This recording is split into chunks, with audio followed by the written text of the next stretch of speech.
कोई भक्ति भगवान का 24 घंटा स्मरण करना नहीं है, फक्त जीवन जीना है। अपनी बेटी बेटा उसके बीच में बात करो, सत्संग करो कि वो फैशन अपने को ले डूबे। ठीक है, आप रहो अपने हिसाब से, पहनो ओढ़ो खाओ पियो। छोटे छोटे बच्चा बच्ची को अपने धर्म का संस्कृति का ज्ञान ही नहीं है कि अपने है क्या। जरूरी है ऐसा नहीं कि अपने फालतू जीवन को हम ही सत्य है, हम ही जिएंगे। हाँ नहीं, मैं इतना भी डूब मत जाओ। अगर नहीं करोगे तो आगे जाके तुम्हारा परिवार बच्चा बच्ची भटक जाएंगे। आज का युग में आधुनिकता बहुत है, उस आधुनिकता के साथ में अपनी संस्कृति को भूलने मत दो। अपना वेदों, अपना शास्त्रों, उसका ज्ञान अपने बच्चों को, अपने परिवार को बांटो। जीवन जिंदगी में सबसे बड़ा है अनुभव।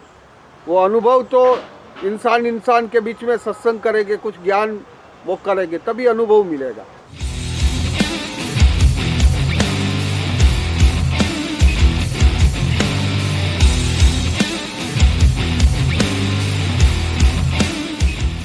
महाराज जी, मैं आपके नाम से शुरुआत करता हूँ। मेरा नाम योगी गोपीनाथ जी, गुरु योगी जगन्नाथ जी महाराज। हमारा गुरु स्थान गुजरात में है, हमारा आश्रम ओमकारेश्वर में है। और वैसे रायसेन जिला में मतलब नर्मदा किनारे पे भी एक आश्रम है अपना, और गुजरात में भी आश्रम है। और हम सतनाथ ब्रह्मा के योगी है। नाथ संप्रदाय देश 12 पंथ योगी महासभा, उसमें 12 पंथ है नाथ संप्रदाय में, उसमें हम सतनाथ ब्रह्मा के योगी है 12 पंथ में। जैसे योगी आदित्यनाथ जी वो धर्मनाथ ही है, ऐसे नाथ संप्रदाय के 12 पंथ रहते हैं।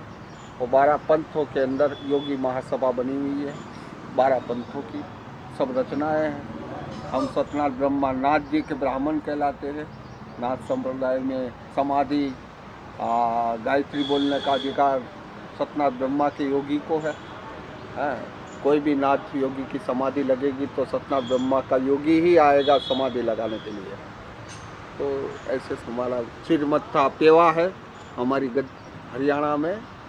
नाथ संप्रदाय हरियाणा, राजस्थान, पूरे भारतवर्ष में है, नेपाल में है, हर जगह है नाथ संप्रदाय। नाथ संप्रदाय अविरत चल रहा है। नवनाथ 84 सिद्धों का नाथ संप्रदाय का इष्ट है सब। और ज्वाला जी नाथ संप्रदाय की इष्ट कहलाती है। कामाख्या देवी, ज्वाला जी, हम कामाख्या देवी जाते रहते हैं, हर नवरात्रि कामाख्या देवी के करते हैं। कामरू कामाख्या हमारी उपासना में मेन है। ऐसे ही चलते रहते हैं। अच्छा लगा इधर आए, हम आए थे 1 घंटे के लिए, अभी हम फिर गए केदारनाथ की यात्रा करके वापस आए तो भी यहीं आए। इधर उज्जैन गए, उज्जैन से वापस आए तो यहीं आए। तो ऐसा अच्छा लगा। ये स्थान भी बहुत बढ़िया है, जलधर महादेव बहुत बढ़िया स्थान है। अच्छा लगा जलधर महादेव में आके। अभी हम सुबह से सोच रहे ओमकारेश्वर जाने की, अभी तक तो बाहर ही निकल नहीं पा रहे। हाँ। क्या हुआ क्या नहीं हुआ। इतना मतलब भव्य स्थान है। हाँ, इतना अच्छा लग रहा है स्थान, इतना आकर्षण है, वशीकरण है ये स्थान में। हाँ।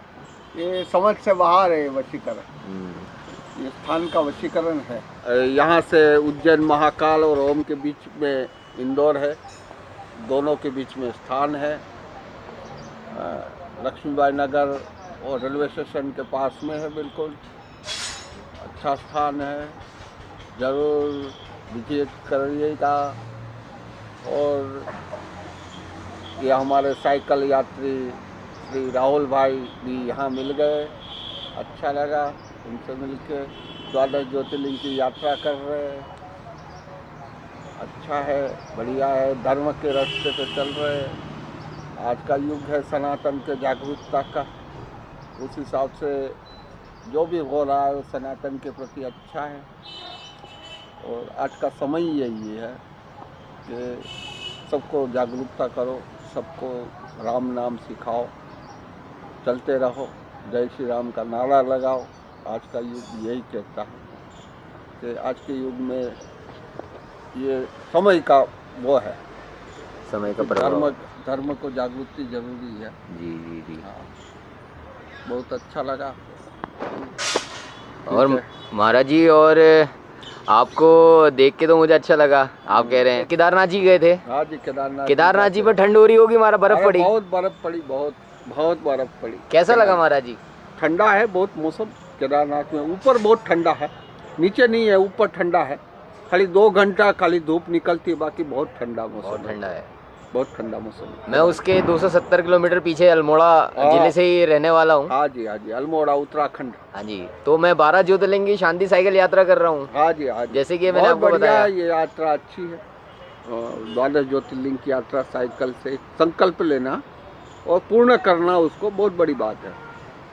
बस प्रयास चल रहा है महाराज जी, हल्के हल्के चल रहा हूँ कछुओं की चाल में। हाँ, अच्छा है, चलना चाहिए इसी तरीके से। जहाँ पर मन लग जा रहा है थोड़ा सा वहाँ पर थोड़ा सा वहाँ समय रुकना देके। जरूरी है, और रुकना चाहिए। कहीं भी मन लगे वहाँ थोड़ा रुक जाओ, तो वो क्या है कि मन फिर वापस एनर्जी वो हो जाती है, फिर वापस चलो। अब मैं थोड़ी इसलिए एनर्जी को प्राप्त करो एक जगह रह के। जैसे एनर्जी मिली, उस एनर्जी से फिर आगे बढ़ो। जी जी जी। अब मैं इसलिए भी रह रहा हूँ, थोड़ा सा संपर्क हो पा रहा है लोगों से, बातचीत हो पा रही है। नहीं, जरूरी है। अच्छे लोग मिल रहे हैं यात्राओं में, जरूरी है। सभी का संपर्क करो, सभी का वो ज्ञान लो दो, सब कुछ होता है इससे। अपने को भी कुछ सीखने को मिलता है, कहीं भी रहोगे कुछ ना कुछ मिलेगा। जहाँ पे भी अनुभव है, जिंदगी में सबसे बड़ा है अनुभव। वो अनुभव तो इंसान के बीच में सत्संग करेंगे, कुछ ज्ञान वो करेंगे, तभी अनुभव मिलेगा। ज्ञान चर्चा से अनुभव मिलता है। महाराज जी, आप देशवासियों के लिए कुछ बोलना चाहते हैं, कुछ उनको बताना चाहते हैं, कुछ क्या चल रहा है, क्या नहीं चल रहा है, कैसे रहना है? देखो, देश में आज का समय है, अपना धर्म के प्रति अपने बच्चों को, सनातन के प्रति अपने बच्चों को, अपने परिवारों को जागरूक करो। आज का युग में आधुनिकता बहुत है, उस आधुनिकता के साथ में अपनी संस्कृति को भूलने मत दो। अपना वेदों, अपना शास्त्रों, उसका ज्ञान अपने बच्चों को, अपने परिवार को बांटो। जीवन में बहुत ज़रूरी है। आज आधुनिकता के नाम पे जो खेल हो रहा है, जो धर्म के नाम पे कहीं खेल हो रहा है, उसको थोड़ा अपना परिवार में ज़रूर उसकी डिस्कस करो, चर्चा करो, ज्ञान करो, और हर इंसान को, अपने परिवार को सनातन के प्रति जागरूक करो। अपने बच्चा बच्ची को ज़रूर सनातन का ज्ञान दो कि अपना धर्म यह है, अपने पूर्वज ये थे, ये ज़रूर होना चाहिए। ऐसा नहीं कि आप परिवार में इस चीज़ की चर्चा नहीं करो। अगर नहीं करोगे तो आगे जाके तुम्हारा परिवार, बच्चा बच्ची भटक जाएंगे। और इसके लिए ज़रूरी है अपने परिवार के साथ में 1 घंटा 2 घंटा, पैसा कमाने में इतना मत भगो, 2 घंटा रहो, अपने परिवार के अंदर ज्ञान की चर्चा करो, सत्संग करो। अपना परिवार में सत्संग जरूरी है, सबसे बड़ा जरूरी यही है। आज का युग यही है। आज का युग में बच्चा बच्ची भटक नहीं जाए, आगे जाके वो दूसरे रास्ते पे चले नहीं जाए, सनातन धर्म के प्रति जागरूक रहे, अपने धर्म के, अपना पूजा पाठ पद्धति के प्रति जागरूक रहे, ये जरूरी है। आज का युग यह कहता है, भटक नहीं जाए, वो सबसे बड़ी बात है। सबको भटकना नहीं चाहिए युग में। अपनी अपनी लाइफ है, सबको जीने का अधिकार है, पर लेकिन इतना भी नहीं है, स्वतंत्रता होनी चाहिए कि उस जीवन में कुछ गलत हो जाए। हर किसी को थोड़ी बहुत डर होना जरूरी है, धर्म का, अपने परिवार का। हर मनुष्य में ये डर होना जरूरी है। समाज का डर जरूरी है।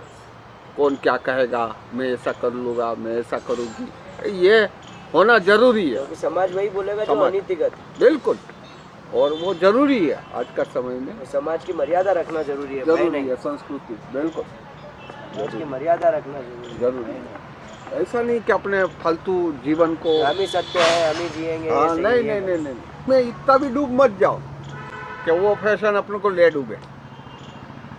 ठीक है, आप रहो अपने हिसाब से, पहनो ओढ़ो, खाओ पियो, पर इतना भी नहीं होना कि अपना धर्म, अपने समाज, अपना परिवार सबसे जड़ा मूल खत्म हो जाए।